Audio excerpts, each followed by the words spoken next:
다시 여름으로 돌아가는 듯합니다. 며칠 동안 날씨가 상당히 덥습니다. 하나님께서 여러분의 안전과 건강을 지켜주시기를 바랍니다. 어떠한 상황 속에서도 그리스도의 평강이 우리의 마음과 생각을 주장해 주시기를 소망합니다. 우리가 구원을 여러 가지로 표현하고 설명할 수 있습니다. 그런데 구원은 하나님이 우리를 기억해 주는 것이다 라고 말할 수 있습니다. 마지막 때에 하나님 앞에서 하나님께서 저와 여러분의 이름을 잘 알고 계신 것이 구원입니다. 하나님의 기억 속에 우리의 구원이 있습니다. 하나님이 우리의 말과 행동을 기억하고 계심을 꼭 기억하시기 바랍니다. 하나님 우리에게 베푸신 은혜를 기억하고 계심을 여러분도 기억하기를 소망합니다. 하나님을 기억하지 않는 것은 하나님을 거역하는 것입니다. 오늘 우리는 시편 137편을 함께 읽었습니다. 우리가 시편을 읽을 때에 기억할 것이 있습니다. 그것은 시편을 쓴 당사자인 시인이 경험한 그 경험을 먼저 헤아려 보는 것입니다. 시편은 머리가 아니라 가슴에서 나온 것들입니다. 엄밀하게 말해보면 시편은 하나님이 말씀하시는 것이 아닙니다. 하나님을 향하여 말하는 것입니다. 그래서 시인은 가슴에 담겨있는 온갖 감정을 하나님 앞에 그대로 쏟아놓습니다. 그리고 우리가 시편을 읽다 보면 때로 당혹스러움을 느끼게 됩니다. 이러한 당혹스러움은 시인의 고통스러운 경험에서 나오는 것입니다. 주전 586년 바벨론에 의하여서 남왕국 유다가 멸망합니다. 그리고 많은 유대인들이 바벨론의 포로로 끌려갑니다. 오늘 시편 137편은 바로 이러한 이스라엘의 아픈 역사를 배경으로 합니다. 포로로 끌려온 시인은 바벨론의 이방인으로 살고 있습니다. 그는 고통의 자리에서 과거 예루살렘이 무너진 그때를 다시 고통스럽게 기억하기 시작합니다. 그리고 바벨론 강가에 앉아 그 시온을 기억하며 울기 시작합니다. 사실 이미 많은 시간이 흘렀습니다. 그래서 어쩌면 잊을만도 합니다. 또 누군가는 이제 그만 잊으라고 말합니다. 그리고 실제로 잊어버린 사람들도 있습니다. 하지만 시인은 그 고통을 잊지 않고 기억하고 있습니다.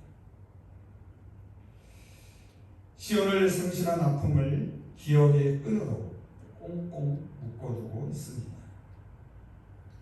자, 이러한 시인의 상황을 생각하면서 이제 시인의 고통스러운 기억 속으로 함께 들어가 보겠습니다. 시인은 하나님을 기억합니다. 그는 하나님을 잊지 않고서 생각하기 시작합니다. 물론 그의 상황은 고통스럽습니다.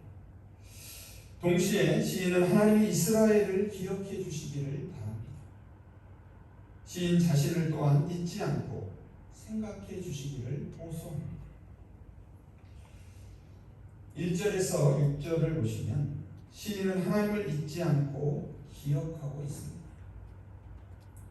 여러분, 기억이라는 것이 무슨 뜻입니까? 지나간 과거의 경험을 잊지 않고 자신의 기억 속에 간직하는 것입니다. 이것은 사전적 의미입니다. 그런데 유대인들에게 기억이란 이것을 훨씬 뛰어넘습니다. 유대인들에게 있어서 기억은 과거의 사건을, 그것이 고통스럽던 즐겁던 다시 끄집어내는 것입니다. 그리고 지금 여기에서 그 경험을 생생하게 되살려내는 것입니다. 지금 시인은 무엇을 기억하고 있습니까? 시온을 기억하고 있습니다. 여기서 시온은 하나님의 장, 성전이 있는 예루살렘을 가리킵니다. 또한 이 시온은 좀 더 넓은 의미로는 유대인들이 잃어버린 고향 땅, 이스라엘 땅을 의미하기도 합니다. 그리고 이 시온은 그 땅의 주인이신 하나님과 밀접하게 연결됩니다. 그래서 시인은 시온을 기억하며 하나님을 떠올리기 시작합니다. 그런데 이러한 하나님의 기억은 다시 둘로 나뉘어집니다. 하나는 우리라는 공동체의 기억과 나라는 시인 개인의 기억으로 구분됩니다. 먼저 1절에서 4절을 보시면 1절에서 4절은 우리라는 이스라엘 민족 공동체가 기억하는 내용입니다. 자, 여기 보시면 우리라는 말이 무려 9번이나 등장합니다. 단순히 개인적으로 기억하는 것이 아닙니다. 우리가 함께 시온을 기억하고 있다라고 말합니다. 이것은 개인의 슬픈 기억을 넘어서 민족 공동체가 겪은 아픈 기억입니다. 그래서 편의상 우리는 이것을 우리의 기억이라고 부를 수 있습니다. 시편 137편은 우리가 바벨론의 여러 강변 거기에 앉아서 시온을 기억하며 울었다라는 말로 시작합니다. 시인은 지금 바벨론 강변에 앉아있는 이스라엘 사람들을 우리라고 부릅니다. 그들의 눈앞에는 강물이 흘러갑니다. 그들의 눈가에는 눈물이 흘러내립니다. 나라를 빼앗긴 서름과 고통을 생각하면서 그들은 우리가 되어 함께 눈물을 흘립니다. 놀랍게도 함께 흘리는 눈물에는 위로와 힘이 있습니다. 나 혼자 겪는 슬픔은 감당하기 쉽지 않습니다. 하지만 우리가 함께 겪으면, 함께 눈물을 흘리면 감당할 힘이 생깁니다. 그 우리 가운데 하나님이 함께 하시기 때문입니다.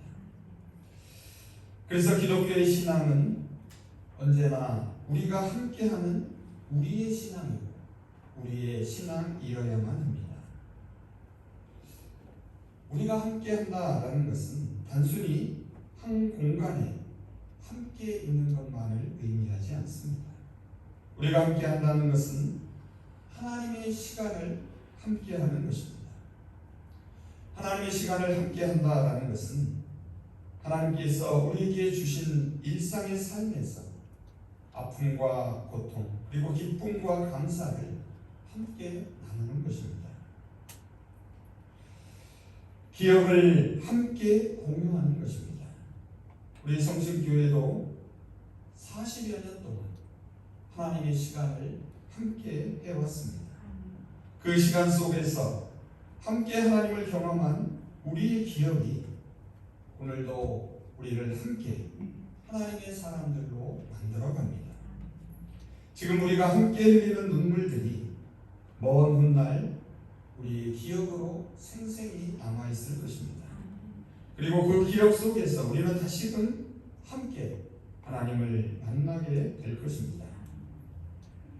이 우리들은 앞서도 말씀드린 대로 지금 그 바벨론 강가에서 아픈 기억을 더듬고 있습니다. 바벨론에는 큰 평야가 펼쳐져 있습니다. 그 사이로 유프라데스 강과 티그리스 강이 흐릅니다. 이 강들은 고국 이스라엘의 강과는 비교할 수 없을 만큼 큽니다. 바벨론은 당시 세계의 중심지였습니다. 부와 권력이 집중되어 있었습니다. 그 땅의 번영과 풍요를 보고서 자기의 정체성을 바꾸는 유대인들이 있었습니다. 바벨론 사회에 적응하며 풍요로움을 누리며 살아가는 사람들이 생겨나기 시작합니다. 하지만 시인이 우리라고 부르는 이 사람들은 지금 바벨론의 강변에 앉아 있습니다. 그들은 이방인의 땅에서 중심이 아니라 변방의 사람들로 살아갑니다.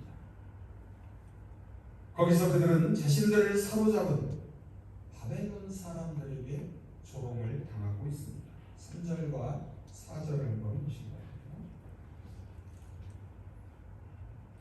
우리를 사로잡아온 자들이 거기에서 우리에게 노래를 청하고 우리를 억압한 자들이 저희들 흥을 돋우기를 요구하며 시온의 노래 한 자락을 저희들을 위해 불러보라고 하는구나. 우리가 어찌 남의 나라 땅에서 주의 노래를 부를 수 있으랴.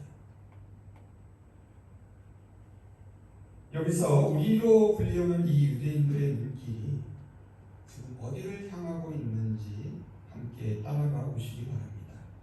앞서 말씀드린 대로 그들의 육체의 두 눈은 흘러가는 강물을 바라보고 있습니다.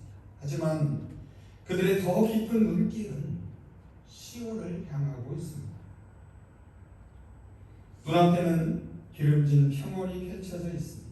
그리고 그 평원의 뒤로 바벨론의 웅장한 도시가 위용을 뽐내고 있습니다. 하지만 그들은 지금 시온을 기억하며 울고 있습니다. 바벨론의 강변에서 시인을 포로로 잡아온 압제자들이 자신들을 위해 기쁨의 노래를 부르라고 합니다. 하지만 수금을 버드나무 가지에 걸어버리고서는 노래 부르기를 거절합니다. 그것은 단지 그들에게 조롱당하기 싫어서만이 아닙니다. 하나님의 징계를 받아 이방 땅의 포로로 잡혀온 자신들의 현실을 생각했기 때문입니다. 그래서 그들은 입술로 노래하는 대신에 눈물로 노래하고 있습니다. 이방 땅에서 여호와를 찬양하는 노래를 부를 수 없다는 말에는 버림받은 사람들의 애절함이 담겨 있습니다. 또한 여호와 하나님을 다시 찬양하고픈 간절함이 묻어나 있습니다. 1절에서 4절이 우리의 기억이었다면 이제 이어지는 5절에서 6절은 나의 기억입니다. 앞서 1, 2, 3, 4절에 우리라는 말이 9번 나온다라고 말씀드렸습니다. 반면에 5절, 6절에는 나라는 말이 7번 등장합니다. 우리가 나로 바뀝니다. 바벨론 강변에서 부르는 슬픈 노래는 공동체의 애가이면서 동시에 개인적인 애가입니다. 여러분, 우리는 나로부터 시작합니다. 내가 없는 우리는 존재하지 않습니다. 내가 모여서 결국 우리가 됩니다. 그래서 나 한 사람 한 사람이 참으로 중요합니다. 자칫하면 한 사람 한 사람이 여호와 하나님의 노래를 부르지 않다가 결국 예루살렘 자체를 기억하지 않을 수도 있습니다. 그러나 시인인 나는 그러지 않습니다. 시인은 우리라는 전체 속에서 자신을 묻어가려 하지도 않습니다. 오히려 나를 구체적으로 언급하면서 더 개인적으로 분명한 고백을 하기 시작합니다. 5절을 다시 한번 보시기 바랍니다. 시인은 5절에서 이렇게 말합니다. 내가 만일 예루살렘을 잊는다면, 무슨 말입니까? 기억하지 못한다면 차라리 자기의 오른손을 잊을 것이다 라고 말합니다. 사실 여기서 오른손을 잊는다라는 말은 다른 번역을 보면 오른손을 잃어버린다라는 뜻입니다. 기억에 대하여서만이 아닙니다. 더 나아가 자신의 기쁨에 대하여서도 고백합니다. 자신의 기쁨이 무엇인지를 말합니다. 6절을 한번 보시기 바랍니다. 시인은 자신이 예루살렘을 기억하지 않는다면, 또한 예루살렘을 자신의 가장 큰 기쁨으로 여기지 않는다면 자신의 혀가 입천장에 붙어버릴 것이다 라고 말합니다. 여기서 시인은 예루살렘을 기억하지 않는 것도 예루살렘을 자신의 가장 큰 기쁨으로 여기지 않는 것을 같은 의미로 사용합니다. 즉 예루살렘을 기억한다는 말은 단지 예루살렘을 잊지 않는다는 말이 아닙니다. 포로 생활을 하는 그 순간에도 그 예루살렘을 기억하는 것이 그의 가장 큰 기쁨임을 고백하고 있습니다. 그 기쁨이 없으면 자신의 손과 혀가 존재할 이유가 없다라고 말합니다. 그러면서 하나님과 그분의 성인 시온에 대한 사랑을 고백합니다. 이러한 사랑 고백은 이스라엘이 버림을 받은 근본적인 원인을 해결하는 것입니다. 왜 그들은 이방인의 땅 바벨론에 끌려와 있습니까? 이스라엘은 하나님보다 우상을 더 사랑했습니다. 하나님을 최고의 기쁨으로 삼지 않았기에 그들은 이방인의 땅에서 눈물을 흘리고 있습니다. 하지만 늦었지만 이방 땅에서 그들은 세상 제국의 영광을 더 이상 부러워하지 않습니다. 오히려 그것을 뒤로 하고서 하나님을 기억하고 하나님께 사랑을 고백하고 있습니다. 다음 7절에서 9절을 보시면 이제 시인은 하나님께서 이스라엘을 기억해 주시기를 바라고 있습니다. 특별히 7절을 보시면 시인은 여호와께서 예루살렘의 날을 기억해 주시기를 빌고 있습니다. 이 예루살렘의 날은 어떤 날입니까? 바로 예루살렘이 멸망하던 날을 가리킵니다. 아마 여러분 성경에 예루살렘이 멸망하던 날 이렇게 쓰여 있는 성경도 있고요. 어떤 성경은 멸망하던이라는 이 네 글자를 조금 작은 글씨로 써놓은 성경도 있습니다. 실제 원문에는 이 멸망하던이라는 말이 없습니다. 생략하고 있습니다. 그냥 예루살렘의 날이라고 표현합니다. 7절 하반절을 보시기 바랍니다. 시인은 먼저 하나님이 에돔 사람이 이스라엘에게 행한 그 이스라엘이 멸망하던 날에 행한 일을 기억해 달라라고 말합니다. 에돔 자손은 바벨론 사람들이 예루살렘 성전을 무너뜨릴 때에 이렇게 조롱하며 말했습니다. 헐어버려라, 헐어버려라. 그 기초까지 싹 헐어버려라. 예루살렘이 멸망할 때에 도망하던 사람을 붙잡아서 바벨론에 넘겨주기도 했습니다. 제사를 탈취하는 데에도 참여했습니다. 사실 원래 유대인들과 에돔은 같은 형제 민족입니다. 그런데 형제에게 그러한 악행을 저질렀던 것입니다. 그래서 하나님께서는 예언자 오바댜를 통하여서 에돔에 대한 심판을 선언하십니다. 하나님은 이스라엘의 멸망을 기뻐한 에돔에게 심판이 임할 것을 말씀하십니다. 그리고 시온은 형벌을 받았기 때문에 이제 회복할 것을 약속하십니다. 결국 에돔에 대한 심판은 곧 시온의 회복을 의미합니다. 그래서 시인은 지금 이러한 맥락에서 기도를 드리고 있는 것입니다. 자, 이것은 철저한 하나님의 말씀에 기초한 기도입니다. 개인적인 감정, 화풀이, 보복과는 전혀 다릅니다.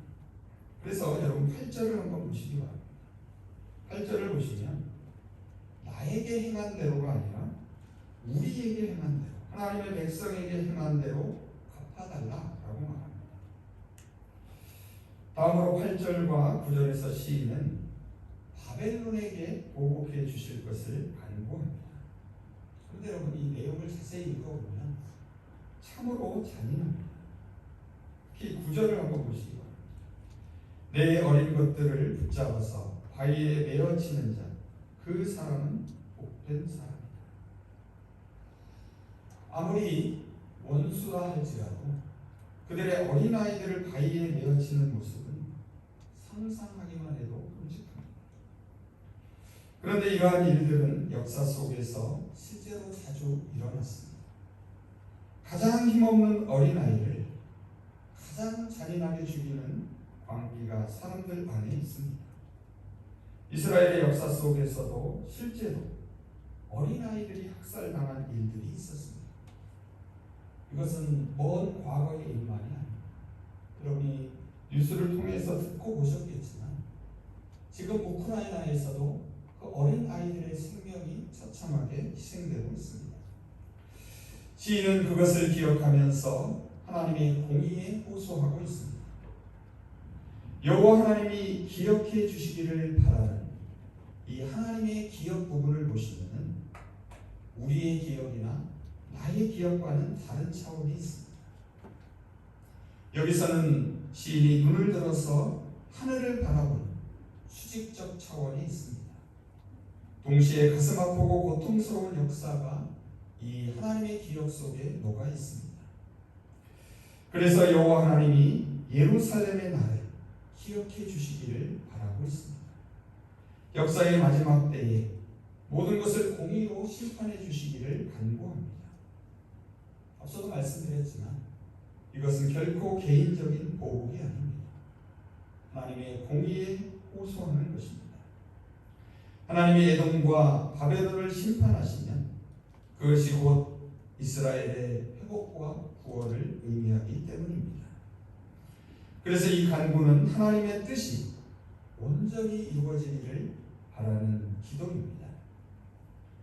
에돔과 바벨론에 대한 보복이 곧 시온의 구원을 의미합니다. 하지만 시인은 그것을 분명한 말로 표현하지는 않습니다. 또한 하나님의 심판이 언제 시행될 것인지에 대해서도 여백으로 남겨놓습니다.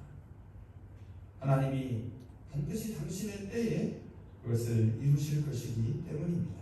다만 시인은 하나님이 당신의 백성을 구원하실 그 날을 바라보고 있습니다. 그리고 슬픈 노래의 형식으로 이 시편을 끝마치고 있습니다. 이 슬픈 노래는 믿음과 소망과 사랑이 있는 사람만이 부를 수 있습니다. 1절에서 언급한 것처럼 시인의 두 발은 여전히 고통스러운 이방인의 땅에 서 있습니다. 하지만 그의 두 눈은 하나님의 심판이 이루실 날을 바라보고 있습니다.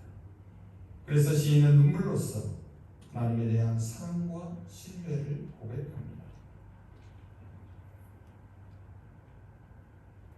이제 말씀을 정리해 보겠습니다. 우리는 시편 137편을 쓴 시인의 기억 속으로 함께 들어가 보았습니다. 시인은 자신의 고통스러운 기억 속에서 하나님의 기억을 깨닫습니다. 여기서 하나님의 기억이란 시인 자신과 이스라엘 전체가 하나님을 기억하는 것입니다.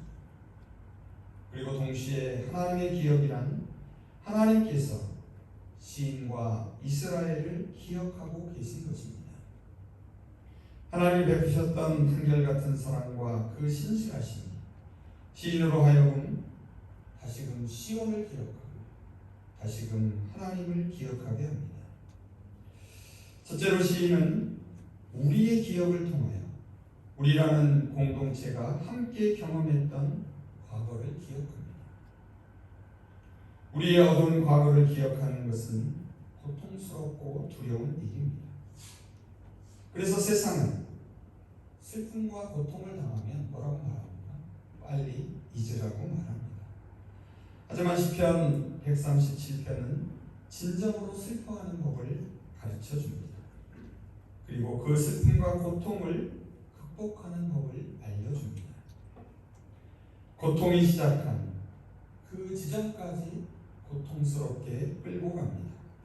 그리고 거기서부터 새롭게 일어서게 합니다. 그 고통은 한 시대에 공동체가 함께 겪는 우리의 고통일 수 있습니다. 그래서 우리가 함께 흘리는 눈물은 서로에게 위로와 힘을 줍니다. 우리가 함께 기억하며 함께 흘리는 눈물은 슬픔을 감당할 힘이 됩니다. 우리가 함께 흘리는 눈물 가운데 함께 하시는 하나님이 계시기 때문입니다. 그래서 우리 기독교의 신앙은 언제나 우리가 함께하는 신앙입니다. 그리고 언제나 우리가 함께하는 신앙이어야 합니다. 함께하는 신앙은 우리에게 주어진 일상의 삶에서 아픔과 고통을 함께 나누는 것입니다. 기쁨과 감사를 함께 나누는 것입니다. 둘째로 시인은 나라는 한 개인의 기억을 통하여 하나님을 가장 큰 기쁨으로 여기고 살 것을 고백합니다. 하나님을 가장 큰 기쁨으로 삼지 않을 바에는 뭐라고 말합니까? 차라리 손과 혀가 없어지는 것이 좋겠다라고 말합니다. 바라기는 이러한 시인의 고백이 오늘 저와 여러분의 고백이 되시기를 바랍니다. 앞서도 언급했지만 바벨론의 포로로 잡혀갔던 사람 중에는 바벨론의 그 화려함에 눈이 빼앗겨서 그곳에 동화하고 적응하며 살아간 사람들이 있었습니다. 오늘 우리 가운데도 이 세상의 포로가 되어 있지 않은지 이 시간 깊이 생찰해 보시기 바랍니다. 하나님을 거역하는 것은 하나님을 기억하지 않는 것입니다. 마지막으로 시인은 하나님의 기억을 통하여 하나님께서 공의와 정의로 세우실 하나님의 나라를 바라봅니다. 하나님이 기억하신다면 이 사실을 꼭 기억하시기 바랍니다. 그렇지 않으면 우리의 아프고 고통스러운 기억은 우리 자신을 파괴하고 맙니다. 하지만 하나님의 기억 속으로 우리의 아픈 기억을 던져 넣을 때에 우리는 이제 하나님이 기억해 주실 것을 바라보게 됩니다. 이 세상에서 우리가 당하는 조롱도 하나님께 아뢰을 수 있습니다. 우리 자신의 잘못 때문에 겪는 깊은 문제들도 하나님께 아뢰을 수 있습니다. 시편 137편을 통하여 우리는 슬픔을 바르게 표현하는 법을 배웁니다. 그리고 슬픔을 표현한 후에 그 나머지는 여백을 만들고 기다리는 법도 배웁니다. 여백이 있다라는 것은 소망한다라는 것입니다. 여백이 있다라는 것은 아직도 사랑한다라는 것입니다. 그래서 믿고 의지한다는 말입니다. 이제 오늘 본문 5절, 6절 말씀을 세 번역으로 읽으면서 설교를 마치겠습니다. 예루살렘아, 내가 너를 잊는다면 내 오른손아 너는 말라 비틀어져 버려라. 내가 너를 기억하지 않는다면 내가 너 예루살렘을 내가 가장 기뻐하는 것보다도 더 기뻐하지 않는다면 내 혀야 너는 내 입천장에 붙어 버려라. 기도하겠습니다. 구원의 은총을 베푸시는 하나님, 베푸신 은총을 기억하시는 하나님, 구원은 하나님께서 우리를 기억해 주시는 것임을 늘 기억하며 살아가게 하여 주시옵소서. 우리의 고통스러운 기억 속에서도 하나님이 기억하고 계심을 깨닫게 하시고 우리가 함께 눈물을 흘림으로써 서로에게 위로와 힘이 되게 하여 주시옵소서. 하나님의 기억을 바라보면서 우리로 소망하며 서로 사랑하며 믿고 의지하며 살아가게 하여 주시옵소서. 예수님의 이름으로